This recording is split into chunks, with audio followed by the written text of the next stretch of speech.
진짜 최악이 여기 있었습니다. 말레이시아산 최악은 최악이 아니었어요. 안녕 못하시죠? 럭키로키입니다. 오늘 진짜 영상을 찍을까 말까 고민을 좀 많이 했습니다. 정말 좋은 얘기만 가지고 영상을 찍고 싶었거든요. 지난번에도 뭐 크리스만 좀 까긴 했지만 어쨌든 마지막 뭔가 정리는 해야 될 것 같아서 이렇게 영상을 남깁니다. 기분이 착잡해가지고 좀 기분도 다운되고 목소리도 지금 잘 안 나옵니다. 일단 아시안컵 한국 대표팀의 일정이 끝났습니다. 4강 요르단전에서 0대2로 졌죠. 경기라는 거는 질 수 있어요. 그리고 이제 이렇게 컵대회 우승이라는 게 어려운 것도 우리가 60년 동안 우승이 없었으니까 잘 알고 있었던 거고. 근데 질 때 지더라도 이렇게 이 내용마저 이렇게 어이없이 정말 믿기 힘들 정도로 말도 안 되게 이렇게 져서는 안 됩니다. 일단 우리가 운이 좋았다고 해야 될까요? 요르단을 만난 거는 우리에게 굉장히 유리할 수 있었던 포인트였습니다. 왜냐? 일단 다른 4강 진출팀들 이란이나 카타르에 비해서 더 좀 전력이 떨어지기도 하고 우리가 조별예선에서 한번 만났어요. 거기서 우리가 2대2로 비기면서 우리가 쉽게 생각했다가 한번 혼쭐이 났습니다. 원래 약체팀이랑 강한팀이 붙으면 이 약체팀이 준비를 단단히 해올 수 있잖아요. 이 강팀 한번 잡아보겠다고. 그렇게 되면 이 강팀이 한번 이렇게 당할 수가 있어요. 오, 생각했던 것보다 되게 준비를 잘했네? 이럴 수 있단 말이에요. 그렇게 해서 2대2로 조별 예선에서 예방주사를 맞았단 말이에요. 그러면 이렇게 전력적으로 우리가 어쨌든 개개인 능력이나 전력이 우리가 앞선다고 봤을 때는 두 번째 붙었을 때는 이제 우리가 이미 한번 붙어봤고 어떤 선수들이 어떻게 하는지도 알고 이러기 때문에 이제 강한 팀이 그냥 전력이 강한 팀이 이기기가 더 쉬워져요. 근데 어떻게 된 겁니까? 이거 2대2로 그 조별 예선에서 비길 때만 해도 우리가 그래도 경기는 비겼지만 훨씬 더 몰아붙이고 슈팅도 많이 하고 경기 내용 면에서 지진 않았어요. 스코어도 지지도 않았지만 그러면 오늘은 적어도 그거보다 더 잘해야 되거든. 그거랑 못하더라도 그거랑 똑같거든. 근데 어떻게 된 게 2대0으로 진 것도 충격적인데 유효 슈팅이 빵개였습니다. 믿겨지십니까? 빵개. 여러분 유효 슈팅이 90분 내내 뛰면서 빵개라는 거는 아주 치욕적인 겁니다. 이거는 우리가 어디 요르단한테 3대0으로 졌다 4대0으로 졌다 이거보다 더한 치욕적인 패배인 겁니다. 카타르의 비극 이렇게 표현해도 될 정도로 참패예요. 참패. 대굴욕. 생각해보세요. 아무리 약팀도 강팀이랑 붙으면 유효슈팅 두세 개 나옵니다. 어떻게 해서든 나와요. 어떻게 경기를 하면 이렇게 되죠? 일단은 우리가 2골 먹은 걸 생각해보면 정말 좀 수비에 실수가 좀 있었어요. 뭐 패스 미스도 있었고 계속 수비진들이 좀 요르단 공격수들한테 좀 밀리고 털리고 이런 부분들이 있었어. 제가 얘기했었죠. 사실 우리나라 수비진들 김민재를 제외하면 국제 경쟁력이 너무 떨어진다. 제가 얘기한 그대로입니다.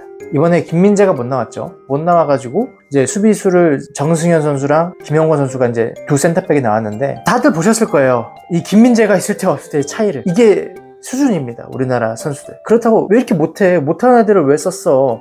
이렇게 얘기할 수 없는 게요. 그 두 선수가요. 올 시즌 K리그 우승팀의 주전 센터백입니다. 울산현대. 실제로 울산현대 우승팀의 포백과 골키퍼 조현우까지 5명, 수비진 5명이 다 울산현대 우승팀, K리그 우승팀 선수들이야.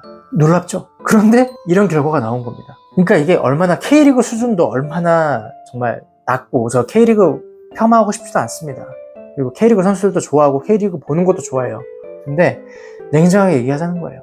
수준이 이렇게 떨어집니다. 우리가 항상 뭐 우리나라 대표팀 얘기할 때 풀백이 좀 부족하다. 풀백을 키워야 된다고 하는데 센터백도 마찬가지입니다. 수비형 미드필더도 마찬가지고요. 수비형 미드필더가 원래 항상 욕바지 포지션이라고 해요. 그러니까 잘하는 건 태도 안 나고 못해서 실수할 때만 티가 나고 이런 굳은 일만 해야 되는 포지션. 근데 좀 해도 너무하더라고. 수비형 미드필더 그리고 센터백들이 다 전진 패스를 좀 하면서 앞으로 좀 공격적으로 패스를 좀 해줘야 되는데 전진 패스가 아예 안 돼요. 보시면 아실 거야. 전반전에도 아예 안 됐고 박영우 선수 솔직히 실수하고 실점 허용하고 교체되기 전까지 전진 패스가 나 한 번도 기억이 안 나. 이게 우리가 뭐 브라질이랑 붙은 거 아니잖아요. 프랑스랑 붙은 거 아니잖아요. 그러면은 선수들의 압박도 세고 선수들의 실력들이 개개인 실력도 좋으니까 전진 패스가 안 될 수 있어요. 공간도 안 나오고 어떻게 해야 되나 우왕좌왕 백패스 하자 이럴 수 있어요. 상대는 요르단이에요. 우리나라보다 더 못하는 팀. 어쨌든 더 개인 능력이 떨어지는 팀. 그런데 여기서도 전혀 전진을 하지 못하고 풀어나가지 못하고 있는 거예요. 수비에서부터 그렇게 전진이 안 되니까 공격수들 손흥민이나 이강인 선수가 밑으로 내려와 줘야겠죠. 그래서 황인범, 이재성, 이강인 해가지고 그나마 이렇게 좀 끌고 전진해 나가는 거예요. 그 밑에서부터 안 되니까. 그러면은 당연히 그 앞에 공격수들이 공격진에만 있지 못하고 밑에서부터 올라오는데 그만큼 공격이 원활하게 또 안 되겠죠. 하지만 그렇다고 저는 또 수비수들한테만 탓을 하고 싶진 않아요. 그럴 거면 공격수들 뭐 한 골을 넣든지 한 골까지 바라지도 않아. 유효 슈팅이라도 해놨으면 그래 공격진들은 잘했는데 수비가 좀 아쉬워서 우리가 못 이겼네 이렇게 말할 수 있겠지. 그것도 아니잖아요. 아니 유효 슈팅을 90분 동안 한 개도 못 날려놓고선 어떻게 수비만 탓을 합니까? 이거는 이렇게 대패를 하고 치욕적인 패배를 했으면 누구는 잘했는데 애들이 안 따라줘서 이거 말이 안 됩니다. 손흥민, 이강인, 황희찬, 이재성, 황인범 다 못한 거예요. 수비수들만 못한 것도 아니고 실수한 사람 한 명만 못한 것도 아니에요. 예, 다 못한 겁니다. 자기 몫을 다 못해준 거예요. 물론 또 이렇게 얘기하면 한국 선수들 얼마나 힘들겠다는데요. 그동안 연장전 2번 하고 그래도 깔끔 깝시다. 경기 시작하기 전에 어차피 이제부터는 정신력이고 우리 예방주사도 맞았고 요르단도 이미 붙어봤고 우리가 더 전력도 앞서고 이제 충분히 해볼 수 있는 팀이다. 경기다. 결승까지 갈 확률이 굉장히 높다. 다들 그렇게 생각했잖아요. 그 전에 손흥민 선수도 얘기했죠. 나라의 대표로 나가 있는데 힘들어서 졌다 이런 건 핑계입니다. 맞습니다. 그런 핑계 대면 안 돼요. 요르단 선수들은 안 힘듭니까? 다 힘듭니다. 그냥 전체적으로 선수들이 준비도 떨어졌고 냉정하게 실력도 떨어졌다. 이게 실력이라는 건 개인적인 실력도 있겠지만 그 외에 개인 실력이 좋은 선수들도 그 역경을 이겨낼 만한 그런 플레이를 보여주지 못했다. 이렇게 얘기할 수 있겠죠. 이걸 가지고 당연히 팀이 또 못했으면 그 팀을 대표하고 책임지는 감독이 욕을 먹어야 되는 게 맞아요. 그죠? 클린스만 당연히 욕 먹어야 됩니다. 이거 참 재밌어요. 또 어쨌든 간에 꾸역꾸역 해가지고 4강까지 가놓고 그 다음에 이제 4강에서 요르단이라는 쉬운 상대 만나가지고 이길 것 같으니까 약간 또 클린스만을 빠는 사람들이 생겼어. 그렇게 전술은 없지만 그래도 역할이 있고 클린스만이 잘한 부분이 있다. 선수를 이렇게 잘 놓고 선수들의 에너지를 끌어주고 이런 역할이 있어서 또 좀 잘한 게 있다. 그랬는데 또 이렇게 경기가 지니까 바로 또 클린스만을 욕합니다. 선수들은 안 까. 사람들이 그래요. 선수들은 팬이 많거든. 감독은 외로운 자리니까. 클린스만도 못한 건 맞지만 그리고 저도 굉장히 불만족스럽긴 하지만 이거는 클린스만한테만 또 책임을 돌리고 클린스만의 탓이다 이렇게 하기에는 사실 좀 어폐가 있는 것 같아요. 쉽게 말하면 클린스만이 좀 더 전술적으로 잘하고 팀을 잘 만들었으면 물론 이 역경을 이겨냈겠죠. 근데 기본적으로 클린스만이 아무리 못 만들어놔도 팀을 못 만들어놔도 이 개인 능력과 선수들의 이 정도의 실력과 레벨 차이면 비슷하게 가야 된다고. 혹시 못 이길 수도 있지만 아깝게 지거나 몰아붙였는데 지거나 비슷하게 가야 된다고. 비슷하게 갔을 때 클린스만을 욕할 수 있어요. 이렇게 좋은 선수들로 요르단 상대로 이렇게 못 몰아붙이고 확실하게 못 이기고 삐까삐까한 경기를 해? 이렇게 얘기할 수 있어요. 그렇게 욕을 할 수 있어. 근데 이거는 그 수준이 아니야. 그냥 감독만 욕을 하고 좀 책임을 물어서 될 수준이 아니에요. 선수들도 반성해야 됩니다. 물론 힘들었겠죠. 체력적으로도 그렇고.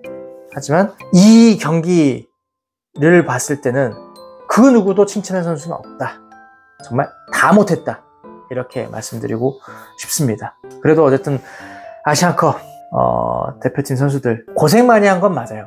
네, 실력적으로 좀 떨어졌고 아쉬웠던 것도 맞지만 고생 진짜 많이 하시고 수고하신 거 맞습니다. 네, 그거는 인정하고 정말 저희 팬들 또 즐겁게도 해줬고 열심히 싸워주셔가지고 재밌었는데 제 개인적으로는 이제 손흥민 선수의 마지막 아시안컵일 것 같아서 이렇게 좋은 황금 시기에 선수들을 가지고 우승을 못한 거는 정말 너무너무 아쉽지만 또 이번 이 사건 아시안컵 사건을 반면 교사 삼아 축구협회부터 정신 차리고 뭔가 개혁을 좀 해서 개선을 해서 감독 선임부터 해서 차근차근 뜯어 고쳐야 되지 않을까 싶고 선수들도 열심히는 해줬지만 얼마나 자기들이 또 국제적으로 더 성장해야 하고 경쟁력을 갖춰야 되는지를 느끼고 성장하고 발전하는 그런 시간이 되셨으면 하는 생각입니다. 여담이지만 이번에 K리그로 제시 링가드가 오잖아요. 제시 링가드. 아시안컵도 나름의 되게 흥행을 했고, 그 다음에 이제 K리그도 안 그래도 지금 흥행을 좀 타고 있는 상황인데, 링가드까지 오고 했으니까, 앞으로 한국 축구와 K리그 계속 발전하는 모습 기대해보면 좋을 것 같습니다. 주저리 떠들어 봤습니다. 이번 아시안컵 여기까지입니다. 이 영상을 보시는 모든 분들이 행운이 가득하길 바라겠습니다. 안녕.